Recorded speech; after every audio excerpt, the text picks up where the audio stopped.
बखरा गांव का पुराना कुआं अब किसी काम का नहीं था। लोग कहते थे कि उसमें आत्मा है। दिन में सब उसके पास से दूर रहते और रात में तो उधर कोई झांकता भी नहीं था। गांव की बूढ़ी अम्मा कहती थीं, कुएं में एक औरत की आत्मा है। बरसों पहले वह अपने बच्चे के साथ इसी कुएं में कूदी थी। लेकिन अब ये बस कहानियां लगती थीं। एक दिन गांव का 12वीं कक्षा में पढ़ने वाला लड़का अनुज शहर से गर्मी की छुट्टियों में गांव आया। उसने वो कहानी सुनी तो हंस पड़ा। भूत वूत कुछ नहीं होता अम्मा, अब कोई 21वीं सदी में भी ऐसी बातें करता है क्या? अम्मा मुस्कुराईं। ठीक है बेटा, पर रात में उस कुएं की तरफ मत जाना। लेकिन मनुष्य की सबसे बड़ी कमजोरी है जिज्ञासा। रात को करीब 12 बजे अनुज छुप कर बाहर निकला। गांव अंधेरे में डूबा था। रास्ते में कुत्ते भी सो रहे थे। चांदनी हल्की थी, लेकिन इतना उजाला था कि कुआं दिख जाए।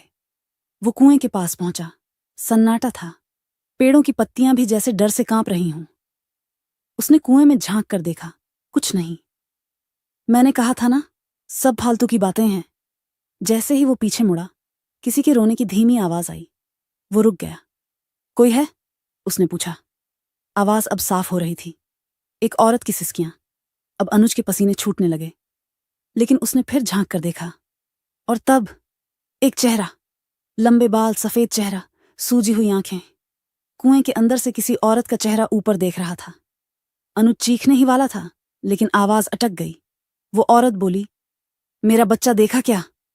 अनुज कांपता हुआ पीछे हटा, गिरते पड़ते भागा। घर जाकर बेहोश हो गया। अगली सुबह जब अम्मा ने उसे होश में लाया, वह रोते हुए बोला, अम्मा, अम्मा वो औरत कुएं में। अम्मा शांत थीं। उन्होंने उसके सिर पर हाथ फेरा और कहा, अब तू मान गया ना? वो औरत हर रात अपने मरे हुए बच्चे को खोजती है। सालों से उसका इंतजार कर रही है। कोई उसे देख भी नहीं सकता, सिवाय उसी के जो खुद अपने अंदर कोई खालीपन लेकर जी रहा हो। अनुज समझ नहीं पाया, लेकिन अम्मा ने धीरे से उसकी ओर देखा। तू जब शहर गया था, तब तेरा छोटा भाई चला गया था ना? क्या तू अब भी खुद को माफ कर पाया है? अनुज सिहर गया। उसकी आंखें नम हो गईं। शायद वही खालीपन कुएं की औरत ने देख लिया था, और तब से अनुज कभी उस कुएं के पास नहीं गया।